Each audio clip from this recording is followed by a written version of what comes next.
पंजाब की सीमा के साथ सटे जिला बिलासपुर में आने वाला नैना देवी विधानसभा क्षेत्र मूलतः यहाँ पर स्थित माता श्री नैना देवी जी के मंदिर के कारण ज्यादा जाना जाता है। राजनीतिक दृष्टिकोण से भी ये क्षेत्र कम महत्वपूर्ण नहीं है।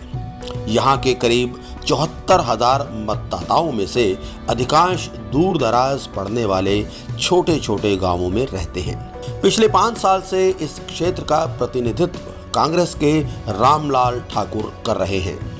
साल 2017 के चुनावों में रामलाल ठाकुर ने भाजपा के रणधीर शर्मा को 1042 मतों से हराया था। उससे पहले 2012 में रणधीर शर्मा जीत हासिल करने में सफल रहे थे। उन्होंने भी एक बड़े नजदीकी मुकाबले में रामलाल ठाकुर को करीब 1300 वोटों के अंतर से हराया था। अपनी इस खास पेशकश बीच सड़क पे के लिए हमने इस विधानसभा क्षेत्र के मतदाताओं के बीच पूरा एक दिन बिताया। यहाँ के बाशिंदों की जिंदगी को नजदीक से जानने और समझने की कोशिश की।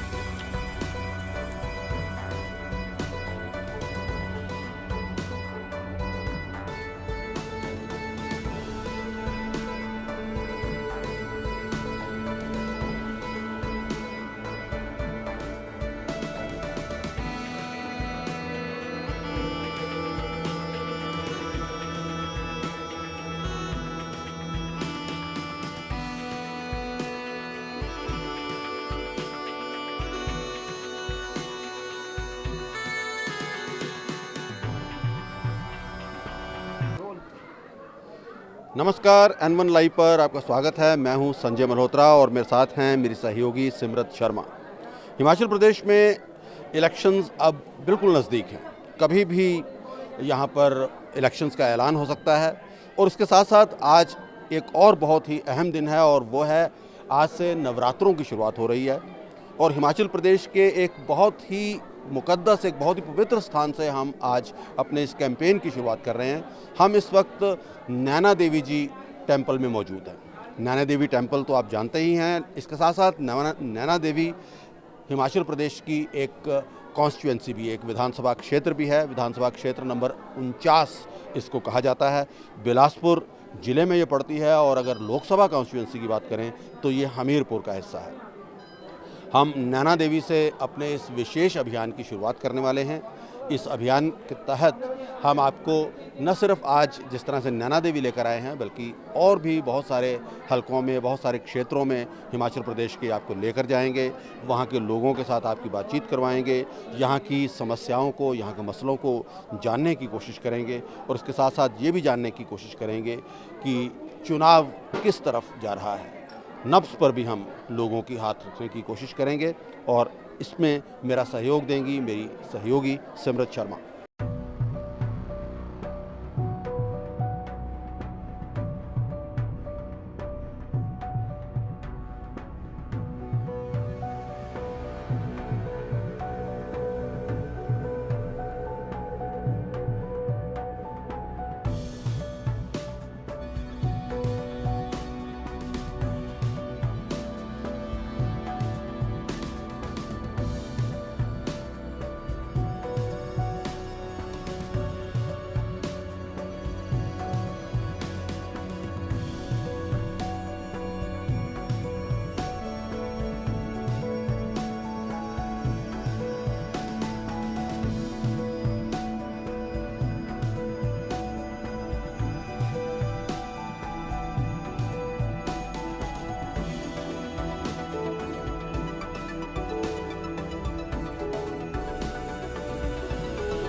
तो हमारे साथ है राकेश जी नैना देवी जी से।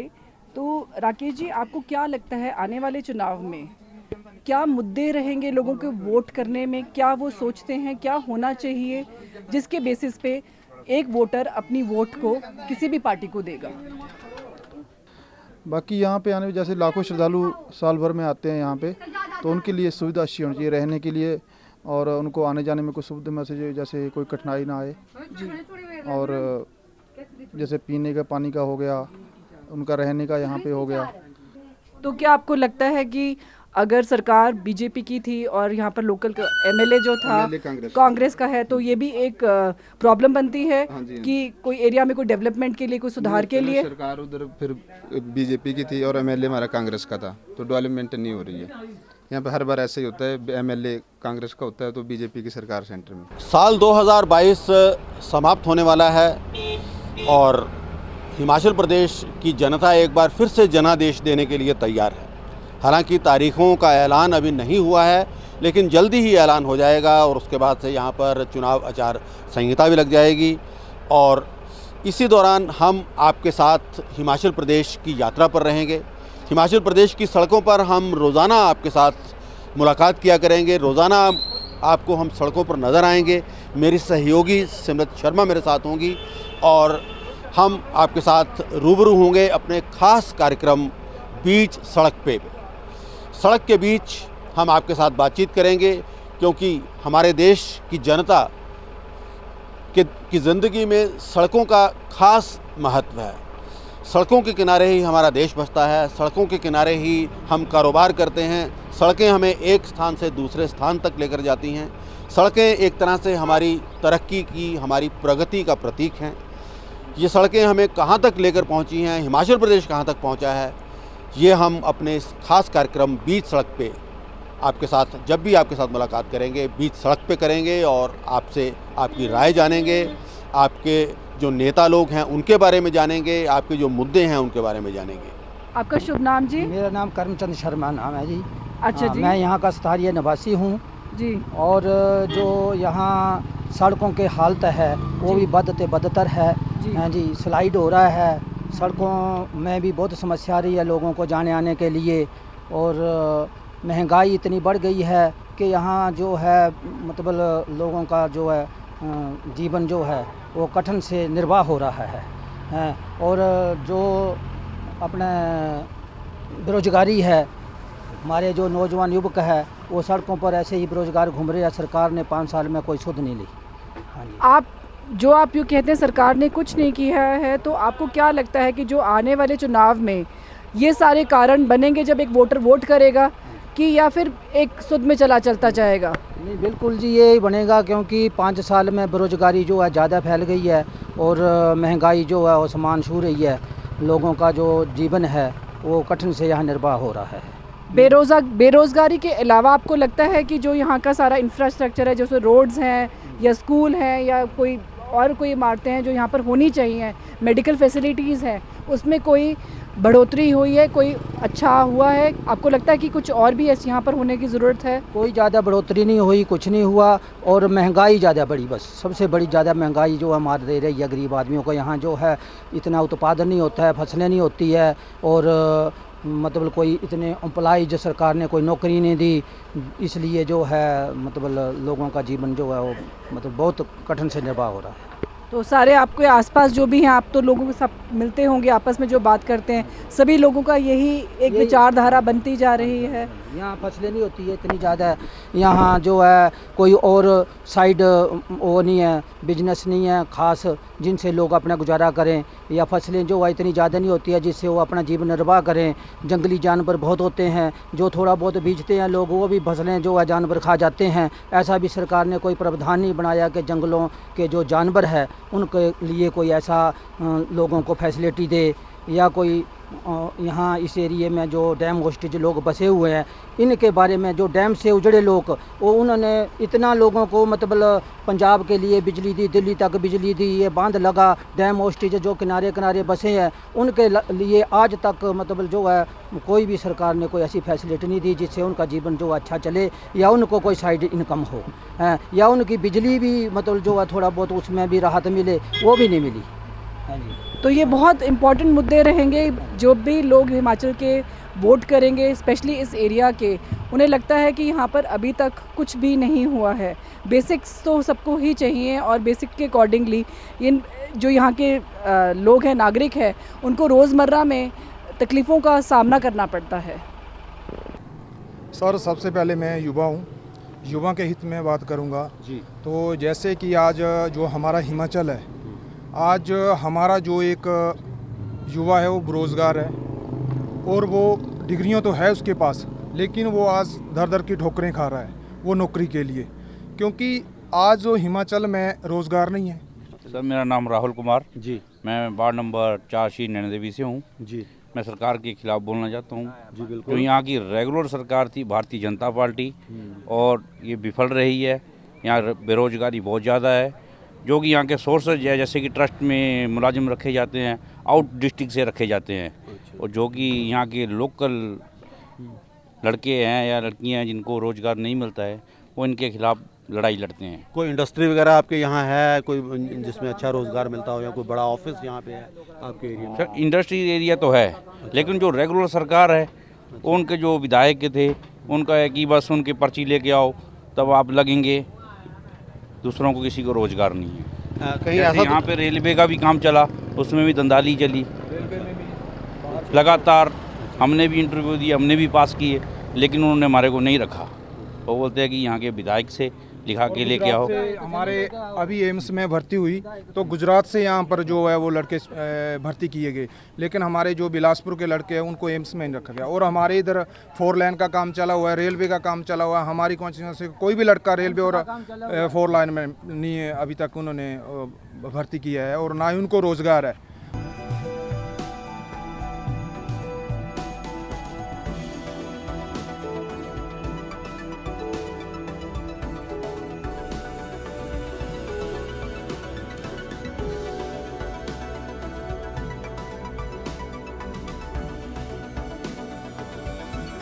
तो आजकल तो इलेक्शन का माहौल है सब तरफ, हालांकि अभी धीरे धीरे शुरू होगा पर आ रहे हैं इलेक्शन तो क्या कहेंगे आप? कोई लग रहा है माहौल, लग रहा है तैयारियां शुरू हो गई हैं? हाँ, हमारे यहाँ तो माड़ी मोटी है, कोई खास नहीं है जी। यहाँ तो अभी तो होने वाली कुछ दिनों के बाद होगी इधर तो हमारे इलाके में। अच्छा जी। लेकिन हमारे एरिया में जो भी है काम कोई हो रहा है जी, कोई रास्ता नहीं बन रहा है, कोई नया कोई काम कोई शुरू हो रहा है। तो हमारे जो स्कूल के पाठशाला है वहीं भी बच्चे पढ़ रहे हैं, लेकिन मास्टर बहुत कम है, मास्टर नहीं है। बच्चों की वैसी पढ़ाई ख़राब हो रही है, आने जाने की हम लोगों को बड़ी बड़ी दिकदारी हो रही है। हमारे जो महंगाई ने हमारे लोगों को बस करवा दी। जो तेल की बोतल थी वो अपने 100 रुपये की थी, अब 200 रुपये की हो गई जी।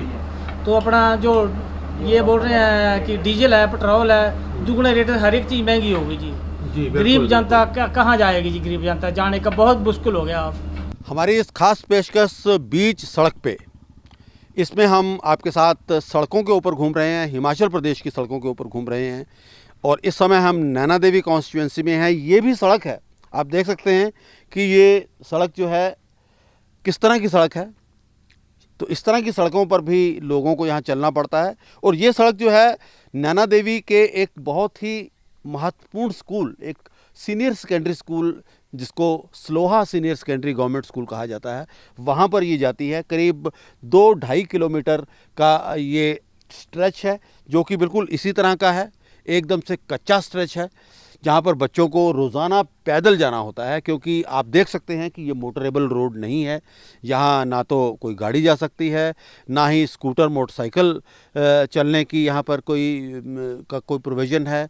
और ये बहुत ख़तरनाक बात हो जाती है, ख़ासतौर पर बरसात के मौसम में तो ये एक तरह से नदी का रूप ले लेती है। और इस तरह से ये करीब 2.5 किलोमीटर का रास्ता, और वो भी एक बहुत ही इम्पॉर्टेंट स्कूल को जाने वाला, आप देख सकते हैं कि बिल्कुल कच्चा है। तो किस तरह की डेवलपमेंट यहाँ हो रही है इसका अंदाज़ा आप बड़ी आसानी के साथ लगा सकते हैं। इस सड़क को पक्का करने के लिए यहाँ के निवासियों ने लगभग हर पार्टी को गुहार लगाई, हर नेता को गुहार लगाई, लेकिन आज आज़ादी के 75 साल के बाद भी यहाँ पर लोग जो हैं वो वही पुराने ज़माने की ज़िंदगी जीने पर मजबूर हो रहे हैं। तो सड़क पे हम लगातार निकले हुए हैं, बीचों बीच सड़क पे हैं और सड़क पे हम आपको दिखा रहे हैं कि हिमाचल प्रदेश में क्या क्या दिक्कतें लोगों को पेश आ रही हैं। हमें कोई सुविधा नहीं है, हमें कोई बीमार हो जाए, डिलीवरी होना है तो हमें मुश्किल होता है। इसके लिए हमें रोड चाहिए पक्का। यानी कि सलोहा के लिए भी नहीं है और कनवारा के लिए भी कनवारा के लिए भी नहीं है सर। अच्छा। हमारे हरिजन बस्ती के घर कम से कम कोई 50 घर है नीचे। अच्छा जी। हमें कोई सुविधा नहीं है। तो आपको एमएलए ने कभी कोई कहा नहीं कि जी सड़क बनाएंगे, कोई आश्वासन दिया?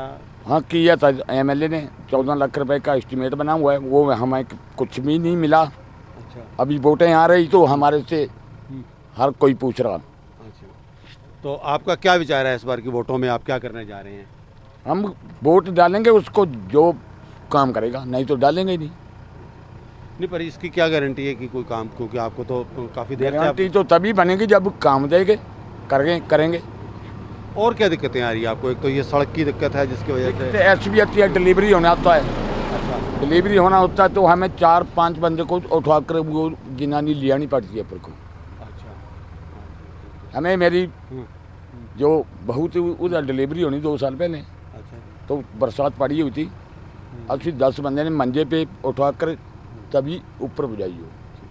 थैंक यू, धन्यवाद, जय हिंद। ये ऊपर से गया जी नैना देवी भाखड़ा रोड, उससे ये मतलब इस मेन रोड से खाल टिब्बा के लिए 7 किलोमीटर का कच्चा रोड है ये, लेकिन इसमें कोई गाड़ी नहीं चल रही है, मतलब खड्डे पड़े हुए हैं बहुत बुरी तरह से। अब देखो जिसका घर 7 किलोमीटर पे है, 5 किलोमीटर पे है, 6 किलोमीटर पे है, वो इस सड़क से गाड़ी तो क्या परंतु जब बारिश लगती है पैदल भी नहीं चल सकता, क्योंकि पानी होता है, कीचड़ होता है। हमने बहुत बार सरकार से प्रार्थना की, सरकार कांग्रेस की भी रही है, भारतीय जनता पार्टी की भी रही है, और इस समय हम इतने खुशकिस्मती थे, हमें पूरी आशा थी कि हमारे ज़िला के राष्ट्रीय अध्यक्ष JP नड्डा जी हैं और हमारे जिनको हमने वोट डाली हुई है श्री अनुराग ठाकुर जी, केंद्रीय सूचना प्रसारण मंत्री हैं, उनके इस समय में भी हमारे रोड का कुछ नहीं हुआ, तो हम कब उम्मीद करेंगे कि हमारा रोड कब बनेगा? ये जो खाल डिब्बा है कितनी आबादी वहाँ रहती है? इसके अलावा और भी गांव हैं जो इस रास्ते के ऊपर हैं? इससे एक तो खाल गांव हो गया, उसके आगे खाल टिब्बा गांव है, आबादी लगभग 1000 से ज़्यादा है, अनुमानित 1000 से ज़्यादा है। लेकिन अब हम इस रोड पे नहीं चल सकते हैं, हमें पैदल पगडंडी से कोई सिलेंडर ले जाना हो, कोई बीमार आदमी ले जाना हो, तो हमें ऐसी भी दिक्कत आती है कि 4 पाई पे आदमी, किसी महिला हो या किसी की डिलीवरी होनी हो, कुछ भी हो, तो उनको हम 4 पाई पे उठा के ले जाते हैं। सिलेंडर का हमें मजदूर को 100 रुपया देना पड़ता है, तब हमारे घर में पहुंचता है। अगर ये हमारा रोड पक्का होता तो हमें मतलब गैस की सप्लाई भी घर में होनी थी। इवन देखो हमारा औषधालय जो है मेन रोड पे है, तो हमारा कोई आदमी गांव में बीमार हो जाता है तो उसको भी हमें हॉस्पिटल तक पहुंचाना बहुत मुश्किल है। हम तो इतने दुखी हैं कि हम आज ऐसे युग में जी रहे हैं कि जैसे 40 साल से भी ज़्यादा पीछे हैं। रोशनलाल जी, ये हम नैना देवी कॉन्स्टिट्यूंसी में घूम रहे हैं, आपका गांव नैना देवी कॉन्स्टिट्यूंसी में आता है, तो इलेक्शंस आने वाले हैं, तो क्या उम्मीदें हैं आपकी अपने उनसे और किस तरह की दिक्कतें अभी आपको पेश आ रही हैं? उम्मीदें तो सर 20 साल से हम ऐसे ही बैकवर्ड ही घोषित ही है। अच्छा। क्योंकि यहाँ पर आज तक किसी भी सरकार ने हमारी कोई सुध नहीं ली। अच्छा। हमारा जो रोड है यहाँ मैन से 7 किलोमीटर पड़ता है जी। और मेरे घर भी 7 किलोमीटर नीचे या दरिया के किनारे। कोई भी सरकार आती है वो हमें आश्वासन ही देती है कि सड़क बना देंगे, सड़क बना देंगे जी, लेकिन आज तक नहीं बनी। और ये सिलसिला 20 साल से 25 साल चल रहा है। 25 साल से चल रहा है सर ये। और हमारे जो बच्चे हैं वो भी अच्छे स्कूलों में नहीं जा सकते हैं क्योंकि उनकी आने जाने की कोई सुविधा नहीं है। अगर कोई हमने जैसे कई लोगों ने बच्चे मतलब अच्छी शिक्षा देने के लिए वो कोई ऊना में ठहरे हैं, कोई नालागढ़ में ठहरे हैं, कोई नंगल में ठहरे हैं, तो उनके घरों की फैमिलियां भी साथ चले गई हैं और घर में बूढ़ा बूढ़ी रहते हैं। तो इस नैना देवी जो विधानसभा का इलाका है, क्षेत्र है, इसमें आपको क्या क्या दिक्कतें आती हैं? सर पहली बात तो हमारे घर को रास्ता नहीं है, रोड है तो वो कच्चा है, बारिश हो जाए तो हम तो पैदल भी जाना मुश्किल से जाते हैं। ये इतनी प्रॉब्लम है। स्कूल भी हमारा दूर है, डिस्पेंसरी भी काम आपको रेगुलर मिलता रहता है यहाँ पर? कहाँ मिलता है ये काम, कभी कभी दिहाड़ी लगती है तो कभी काम मिले भी तो जाने का साधन नहीं होता है, ना तो कोई बस है यहाँ सरकारी, प्राइवेट बसें अपने अपने टाइम से जाती है। ये हमारे लोगों को बहुत दिक्कत है रास्ते की। हाँ जी बच्चे, आप में से कोई बताएगा कहाँ है आपका स्कूल? हमारा भाखड़ा में है स्कूल। भाखड़ा में कहाँ पे? बोर्ड घाट के साथ ही है। बोर्ड घाट के साथ ही है। अच्छा, तो बच्चे आप बताओगे कि जहाँ पर आप स्कूल है आपका, तो आपके जो जाने का रोड है वो कैसा है, वहाँ तक कैसे पहुँचते हो आप? पैदल पहुँचते हो? रोड बिल्कुल ठीक है? घर से थोड़ा कच्चा है और चलने में थोड़ी दिक्कतें आती है। कैसी दिक्कत आती है बच्चे? दिक्कतें मतलब अगर बरसात पड़ जाए तो फिर मतलब रोड स्लिप करता है, पैर खिसकते हैं। अच्छा, तो कितनी दूरी का रास्ता है जो आपके घर से है ये? आधा घंटा रोज चल के जाते हो? हाँ जी। 1 घंटा या आधा घंटा इतना लग जाता है। आधा घंटा से 1 घंटा, तो ये रोज का सफ़र है जो तुम करते हो? आना जाना कि एक तरफ का? आना जाना।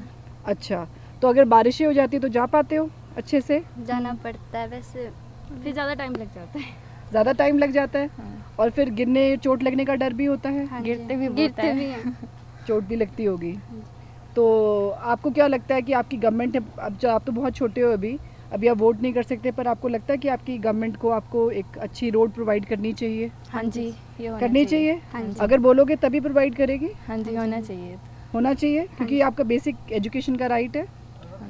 ठीक है जी, थैंक यू बच्चे, थैंक यू। इस वक्त आप देख रहे होंगे कि बहुत ही सुंदर नज़ारा हमें यहाँ देखने को मिल रहा है।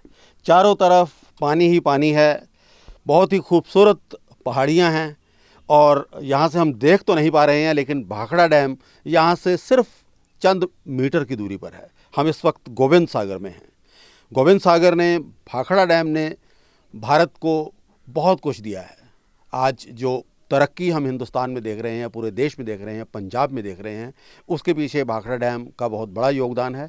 लेकिन इसके साथ साथ हमें बहुत अफसोस के साथ ये भी कहना पड़ रहा है कि इसी भाखड़ा डैम के साथ लगती हिमाचल प्रदेश की जो विधानसभा कॉन्स्टिट्यूंसी है, जो असेंबली कॉन्स्टिट्यूंसी है नैना देवी, वहाँ पर आज भी लोग आज से 75 साल पहले जैसी ही ज़िंदगी जी रहे हैं। लगभग वैसी ही ज़िंदगी यहाँ पर लोगों की है जो उस वक्त थी जब देश आज़ाद हुआ था। इस आज के पूरे सफ़र में जो हमने नैना देवी कॉन्स्टिट्यूंसी का किया, मेरे साथ मेरी सहयोगी सिमरत शर्मा मेरे साथ रही। सिमरत, आप बताइए, जो आपने देखा, क्या आप कहना चाहेंगी इसके बारे में? आज हमारा सफ़र पूरा हमने खूब इकट्ठे ही व्यतीत किया और हम काफ़ी लोगों को मिले जो कि यहाँ पर नैना देवी कॉन्स्टिट्यूंसी से हैं, और उनके साथ जहाँ पर उनकी दुकानें हैं, जहाँ पर उनके व्यापार का क्षेत्र है, जहाँ पर उनके स्कूलों का क्षेत्र है, वो सब देख के आए हैं। और देख के नहीं लगता कि ये जगह पंजाब से सिर्फ इतनी ही कम दूरी पर है, फिर भी यहाँ पर उनके बच्चों के लिए, उनके जाने आने के लिए रास्ते तक नहीं है।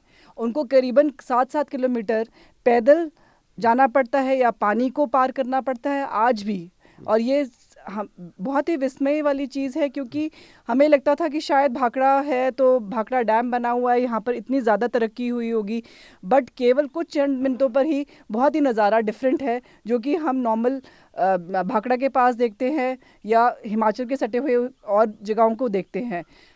जी बिल्कुल, बहुत बहुत। तो ये था हमारा ये ख़ास कार्यक्रम सिर्फ नैना देवी कॉन्स्टिट्यूंसी के लिए। हम हिमाचल के दौरे पर हैं, बीच सड़क पे हमारा कार्यक्रम आप तक रोज़ाना पहुंचता रहेगा। हम रोज़ाना एक नई कॉन्स्टिट्यूंसी में जाकर आपके साथ वहां के जो लोग हैं, वहां के जो मतदाता हैं, उनसे बातचीत करवाएंगे। इस कार्यक्रम के लिए बस इतना ही। अगले कार्यक्रम में एक बार फिर आपके सामने हाजिर होंगे। तब तक के लिए नमस्कार। नमस्कार।